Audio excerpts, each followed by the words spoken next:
Hello students, now we are going to start with the original actual lesson, being neighborly. Being neighborly. Now, when in the world are you going to do now, Joe? Asked Meg one snowy afternoon as her sister came tramping through the hall in rubber boots, old sack and hood, with a broom in one hand and a shovel in the other hand.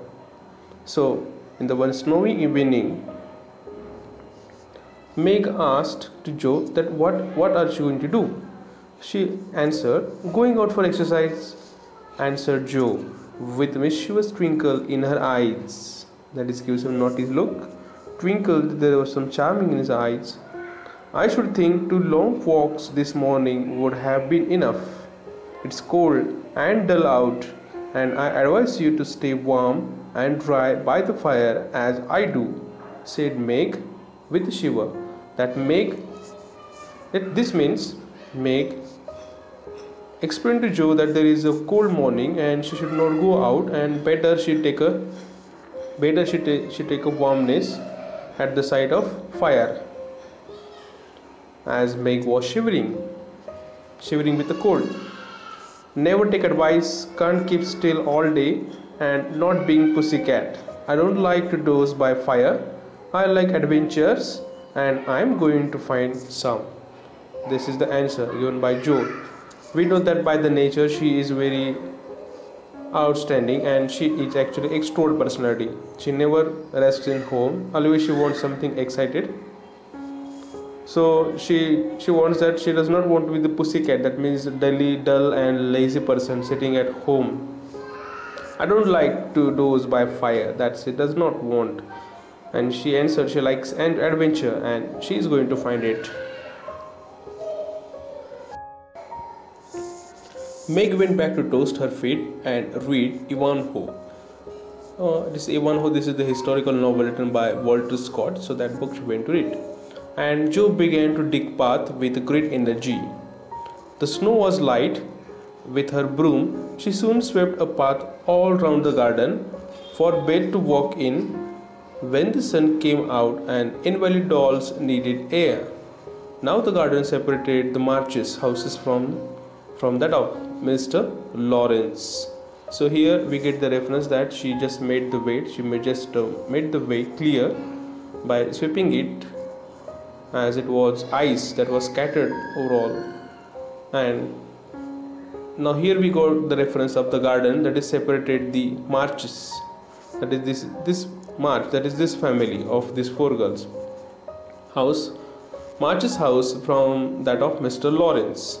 So both stood in a suburb of city which was still country-like, with groves and lawns, large gardens and quiet streets. A low hedge parted the 2 estates. Now here we get the info that so they are living in the suburbs of the city, which is still like countryside. There is groves and lawn. Groves means what? Here, a small group of trees. Here, groves and lawns, large gardens and quiet streets. A low hedge parted the 2 estates. Low hedge, it is small compound of bushes that parted the estate. Their place. One side was an old brown house looking rather bare and shabby, robbed by the vines that in summer covered its walls and flowers which then surrounded it. So this is the description of one house. Old brown house looking rather bare and shabby, that is dirty and lone, separated, robbed by the vines, and in summer it's type of vines, type of vegetation. On this other side was a stately stone mansion, and one side it is stone mansion, broad mansion, palace-like. It is a plainly betokening every sort of comfort and luxury, from the big coach house and well-kept grounds to the conservatory and the glimpses of lovely things one caught between the rich curtains. So there is a huge difference between 2 houses. One is looks dirty, shabby, and another is very posh and rich. It has a cover with the good walls, flowers which surrounded it. On the other side there was a state stone mansions, plainly betokening that is a sign of every sort of comfort and luxury. That means watching that house, everyone can see how rich person is. He can enjoy the person must be enjoying the luxury and comfort in house. The big coach house and well kept grounds to the conservatory and the glimpses of lovely things one caught between the rich curtains. So there is difference. So this is the difference is given.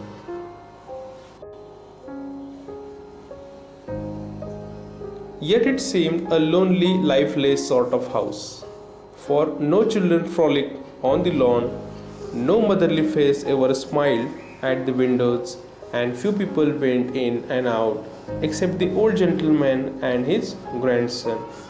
But even though the house is very much rich, it is grand, but Joe could not find anyone going inside or coming outside from the house.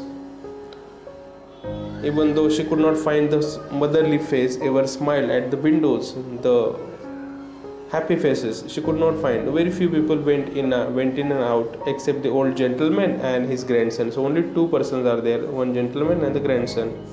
So she has a curiosity to know that who is there, even though he's so broad and tall mansion, but very few people are there and there does not seem very happiness. So just want to inquire. She has a curiosity for that.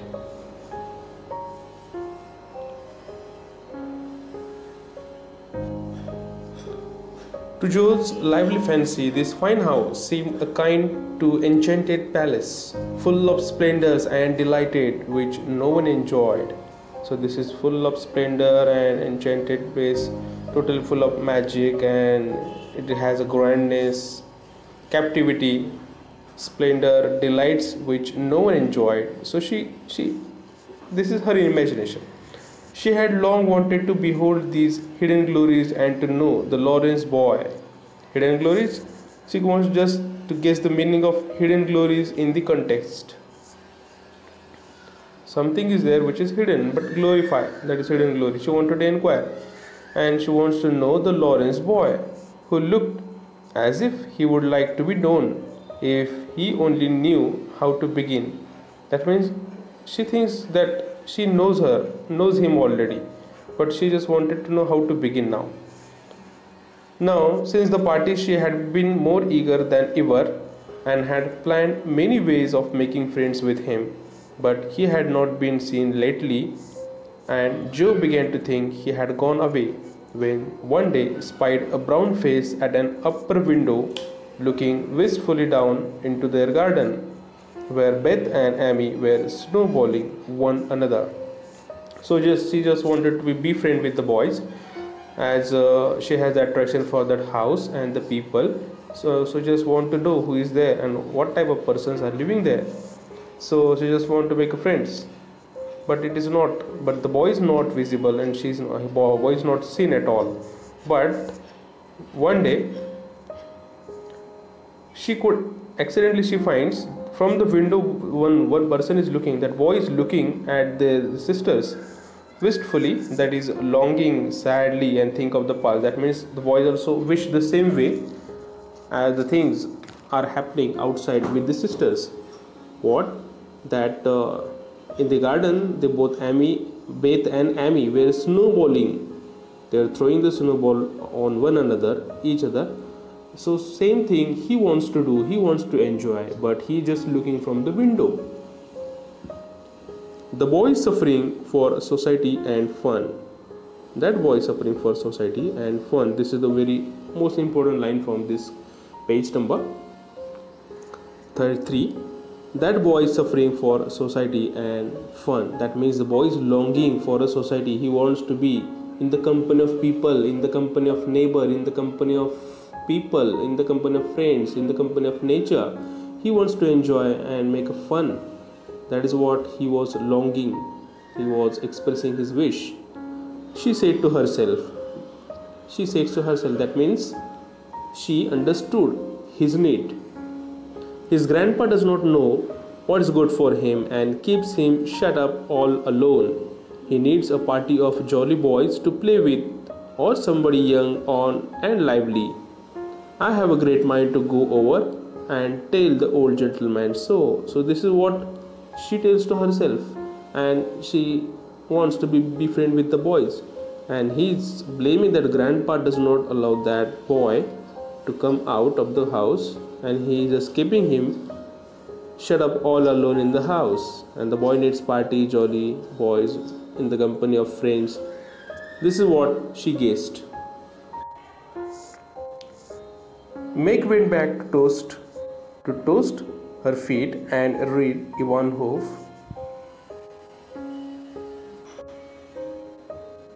The idea amused Joe, who liked to do daring things and was always scandalizing Meg by her queer performance. So this idea amused Joe. Joe likes the idea, but Meg was looking at some suspicious view because she knows how she is. She by the performance. The plan of going over was not forgotten. So just she wants to go over. That was not forgotten. And when the snowy afternoon came, Joe resolved to try what could be done. She saw Mr. Lawrence drive off. That means in one afternoon she found that Mr. Lawrence has gone. She has driven off, and then sailed out to dig her way down to the hedge. That means she set out to do something, sailed out to dig her way down to the hedge. That means she came down and went to the hedge. That is a compound of bushes, where she paused, where she stopped and took a survey. She just observed everything. All quiet, curtains down, at the lower window, servants out of sight, and nothing human visible but curly black head leaning on a thin hand at the upper window. That means what she found, everything is quiet, curtains are also down, there are no sound of anything, no sign of anyone, there is no sound of anything, but only the one curly black head, that is the head of the boy, that is leaning on a thin hand at the upper window. That boy has kept hand on the window and just looking through the window. What she found, there he is, thought Joe. Poor boy, all alone and sick this dismal day. It's a shame. I'll toss up a snowball and make him a lookout, and they say a kind word to him. That what she expressed, and she wished to go to the boy and have a fun, have a play with the boy. And what she says, all alone and sick this dismal day. That's this dismal, that means disappointing, gloomy day. It's a shame. I'll toss up a snowball and make him a lookout. I'll just throw this snowball and just make him to look out, and then say a kind words to him. That she wants to say some kind words. This is what she thinks about him. Went up a handful of snowball. So she went up with a handful of snowball. She made the snowball in hand, and the head turned at once, showing a face which lost its listless look in a minute. But suddenly that face, and the head turned at once. She suddenly turned, showing a face which lost its listlessness, that is lacking energy, looking pale face. Look in a minute, as the big eyes brighten. Suddenly the big eyes brighten. Mouth began to smile, and Joe nodded and laughed and flourished her broom as she called out.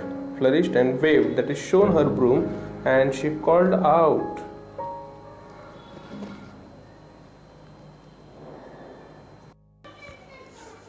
How do you do? Are you sick? Laurie opened the window and croaked out as hoarsely as a raven. As a raven give a cry. Raven means a crow. So in this way he opened the window and croaked out. Just looked out and hoarse, that gave a cry. Better, thank you. I have had a bad cold and been shut up a week. He answered. He's suffering from a cold, so therefore he's inside for a week. I am sorry. What do you amuse yourself with? How do you entertain yourself? Nothing. It's as dull as Tom's up here. So as dull as Tom's, it is a figure of speech. It is called as a simile. When we use word as and like when we compare by using it, so it is called as simile. As well as toms. Up here, as the atmosphere in the tom is very grave and serious, so as dull as toms. So don't you read? Not much, they won't let me. Can't somebody read to you? Grandpa does sometimes, but my books don't interest him, and I hate to ask Brooke all the time. Have someone come and see you then? No, there isn't anyone. I would like to see boys make such a row, and my head is weak. That means there is a discussion between them, there is a conversation. She is asking about does he read? He answered no. Sometimes his grandpa read for him. Okay, but that books does not interest the grandpa. That is what he replied.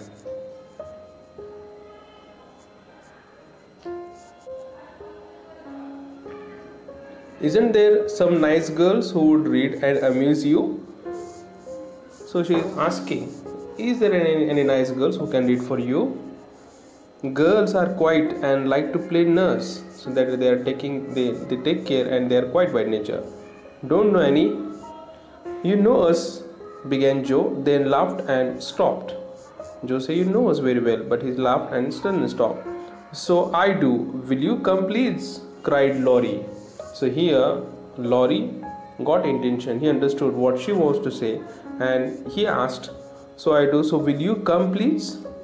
I'm not quite a nice, but I'll come if my mother will let me. I'll go ask her, shut the window like a good boy and wait till I come. This is what the reply she has given.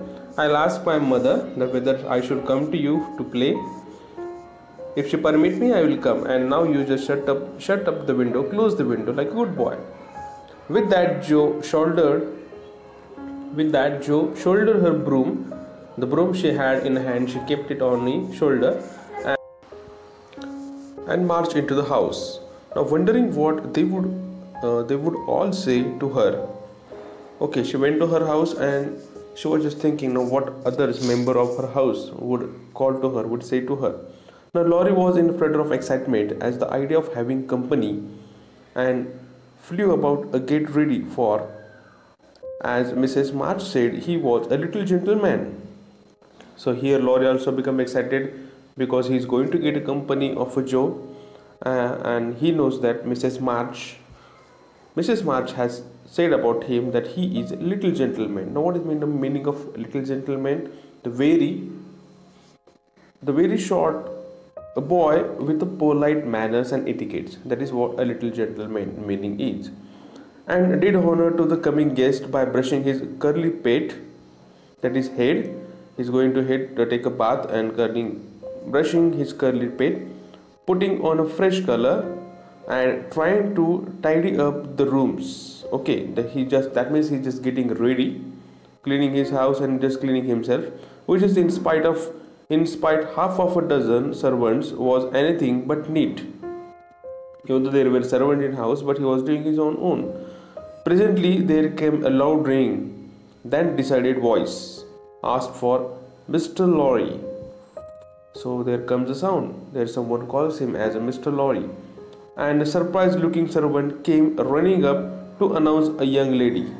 Okay, now all right, show her up. So Mr. Laurie, that means he has been given a call by the servant and given a message that there came one lady to meet him. All right, show her up. It's Miss Joe. So he said to the servant, okay, she has come, I know. All right, just show her up. It's Miss Joe. She is Miss Joe, and show her to the place to meet, said Laurie, going to the door of his little parlor to meet Joe, who appeared looking rosy and quiet and cute at her ease, with a covered dish in one hand and Bet's 3 kittens in the other. So there come Miss Joe getting ready, okay, and the maid give the message. So Laurie came to the door of this little parlor. Parlor is the place where the discussion takes place in the house.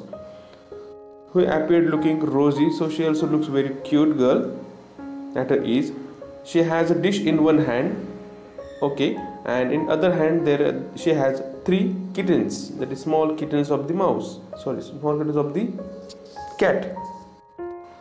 Here I am, bag and baggage. That means she told that here she has come with everything. She said briskly. Mother sent her love and was glad if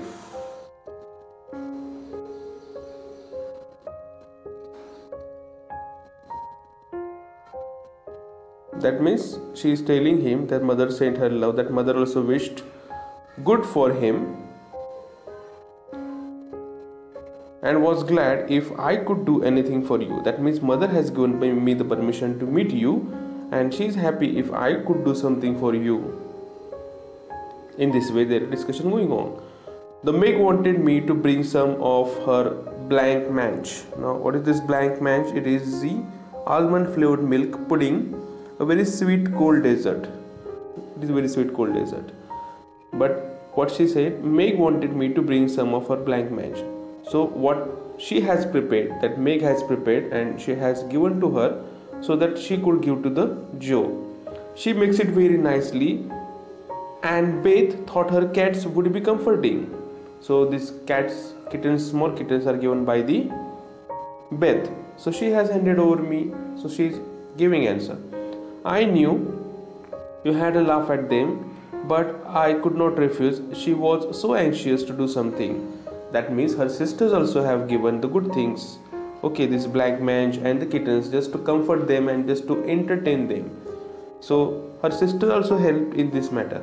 Okay, just to make her easy and make the boy feel comfortable. So it so happened that Beth's funny loan was just the thing. For in laughing over the kids, Laurie forgot his bashfulness and grew sociable at once. So as it affects, what happens now? Laurie started speaking, and as he was a shy boy, okay, so he forgot his bashfulness, that is shyness, and grew sociable. He started behaving very social and matured boy. Okay, so in this way he started mixing up. His mood is changed now. That looks too pretty to eat, he said. Okay, this Laurie said, that looks too pretty to eat about this black mange. He said, smiling with pleasure as Joe uncovered the dish and showed the black mange, surrounded by a garland of green leaves and the scarlet flowers of Amy's pet geranium. So that dish was looking very cute and it was surrounded by the blanc mange. The garland of green leaves was kept around and the scarlet flowers of Amy's pet geranium. Geranium is also one type of plant that is grown for the red, white, pink, purple flower. It isn't anything. It is not. Is it anything? Only they all felt kindly and wanted to show it. Tell the girl to put it away for your tea. It's so simple. You can eat it and being soft it will slip down without hurting your sore throat. What a cozy room this is. So the things which she has brought, it is for him to comfort and so that he can feel good out of cold. So this is what she advises him. These are very soft one and it will slip down without hurting your sore throat. The throat which is sore due to the cold. And suddenly she says, what a cozy room this is. This room is very cozy and comfortable me.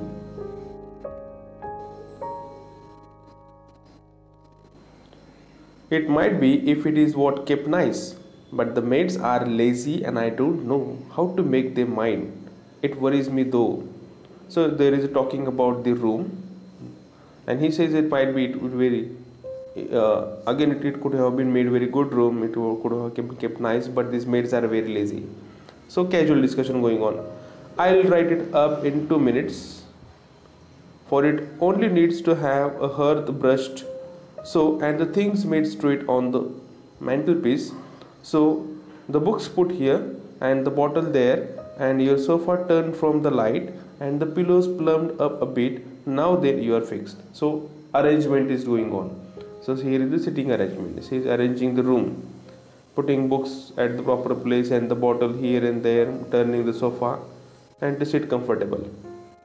And so he was, for as she laughed and talked, Joe had whisked things into the place and given quite a different air to the room. Now Laurie watched her in a respectful silence, and when she beckoned him to his sofa, he sat down with a sigh of satisfaction, saying gratefully, that means she is calling Laurie to come and sit with her. So here start discussion again. How kind you are. Yes, that's what it wanted. That's what it wanted. Now please take the big chair and let me do something to amuse my company. So she is saying, take a big chair and just sit. I'll do something for you as you are feeling bored sitting in a house for a week. No, I came to amuse you. She said, no, I came to amuse you. Shall I read aloud? Shall I read a book for you? And Joe looked affectionately towards some inviting books nearby. Thank you, I have read all those, and if you don't mind, I would rather talk, answered Laurie. Laurie say, I have already read those books, it is better to talk with me. We will just discuss and have a discussion, good things we will describe. Not a bit, I'll talk all day if you only set me going. So what she says, she will talk all day. This shows her habit of continuously speaking, that she is a very talkative girl. Beth says, I never know when to stop. So she is talking about her sister. Even her sister says to her, you are very talkative and you don't know when to stop. This is what she says. Is Beth the rosy one? That rosy here means, is she also shy one? Who stays at home good deal and sometimes goes out with a little basket? Asked Laurie with interest. So here Laurie is inquiring about the family of Joe. He is just inquiring about the Beth. Is she also shy one? She only comes, sometimes goes out with a little basket. Yes, that's Beth. She is my girl and a regular good one. She is too. She is also good one. So she is answering. The pretty one is Meg and curly haired one is Amy. So here is a physical description. She is just introducing her family members to him. The pretty one, the good looking one is the Meg, and the curly hair, the girl which has a curly hair is Amy, I believe.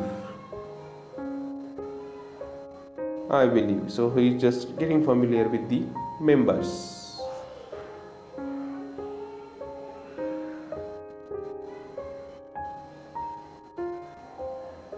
How did you find that out?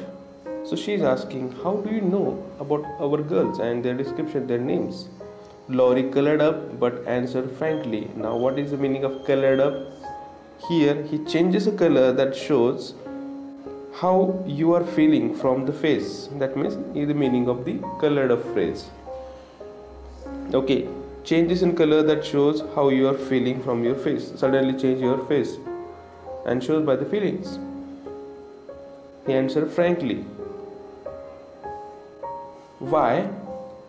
You see, I often hear you calling to one another, and when I am alone up here, I can't help looking over at your house. So here the Lord is answering, I am alone person, I am just keep on watching through the window at your house. Okay, so therefore he is very well known about the names of the members. You always seem to be having such good times. I beg your pardon for being so rude, but sometimes you forgot to put down the curtain at windows where the flowers are, and when the lamps are lighted, it's like looking at a picture to see the fire and you all around the table with your mother. So here how he is describing, he just looks through the window, the beautiful sight of her house. Okay. So he's suggesting, but sometimes you forgot to put down the curtain at the windows. So through window he is also able to see other windows and the scene in the house where the flowers are, and there the lamps are lighted. He can see the lamps are lighted and the beautiful picture of her mother motherly face. She's sitting around the table with the daughters. So this is what he sees from his windows. Her face is right opposite and looks so sweet behind the flowers. I can't help watching it. I haven't got any mother, you know. So here he describes the beautiful face of the mother and how calm and soothed face she has, as he does not have a mother. So he is longing for these things. Okay, he is missing these things and he wants these things happen in his house, but unfortunately it's not happening.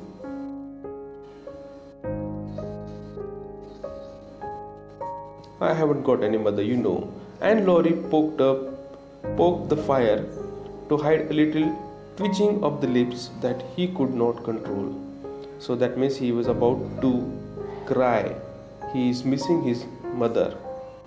So just to hide it, he just poked the fire to hide the little twitching of the lips. The solitary hunger looks in his eyes. Solitary, that is very lonely, and hungry looks in his eye. Hungry for love, hungry for emotions, hungry for family belongings. In his eyes that went straight to George's warm heart. So that hungry looks for love and affection, that for family, that goes straight in the hearts of Joe. So she had been so simply taught that there was no nonsense in her head. Okay, no nonsense in her head. And at 15 she was as innocent and frank as any child. So she is like any other child who are very innocent at the age of 15, and she knows that she is not doing anything wrong. Laurie was sick and lonely and feeling how rich she was in home and happiness. She gladly tried to share it with him.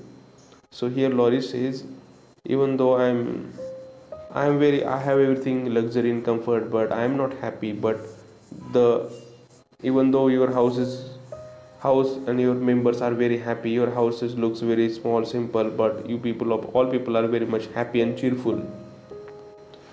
So she gladly tried to share it with him. She also said good thing about her house to him. Her face was very friendly and her sharp voice unusually gentle as she said, "Well, I never draw the curtain anymore, and I give you leave to look as much as you like." That means, as Laurie had said, that he has been looking through the window, okay, from the window, through his window and from the window of the Joe's house. He has been looking continuously, and she also says, okay, I will also allow you to look at our house. I just wish, though, instead of peeping, you would come over and see us. So she is insisting, instead of just peeping through the window, you come to house, you just meet our members, my family members. Mother is so splendid. She would do you heaps of good, the many good things my mother will prepare for you, and Beth would sing to you if I begged her. Even Beth would sing for you, and Amy would dance for you. Meg and I would make you laugh over our funny stage properties. So we will just entertain you. We will make you so much familiar with our house. We will make you so much familiar with one another. As we are all very frank, we can do anything for you. You just come to our house and meet us. This is what he says. Now, wouldn't your grandpa let you? She is asking that would not your grandpa let you out of the house? I think he would if your mother asked him. He is very kind, though he does not look so, and he lets me to do that what I like. Pretty much only he is afraid I might be a bother to strangers, began Laurie, brightening more and more. So here Laurie answered, my grandpa is also very good person, even though overtly he looks hard person, but actually he is very good. He will also allow me to go to your house, me to come to your house if your mother permit. Okay, if your mother says so. We are not strangers, we are neighbors, and you need not think that you would be a bother, that means some things which will trouble us. So what Grandpa says here, Laurie's grandpa, it might be a bother to strangers. So he is against of going somewhere, the person who are very stranger and unknown to us. But here, what she says, Joe says, we are not a stranger and we are the neighbors, and you did not think that you would bother, that you are giving trouble to us. You want to know, we want to know you, and I have been trying to do it this ever so long. We haven't been here a great while, you know, but we have got acquainted with all our neighbors. But you, here what she says, all our neighbors are very well familiar to me, but you are the only exception. So, being a neighbor, it is our duty to know each other, to get well acquainted each other, to help each other. This is what she says. You see, Grandpa lives among his books and does not mind what happens outside. That means so this person is very fond of reading, and he just continuously sit around in the books only and just keep on reading. Mr. Brooke, my tutor, does not stay here, you know, and I have no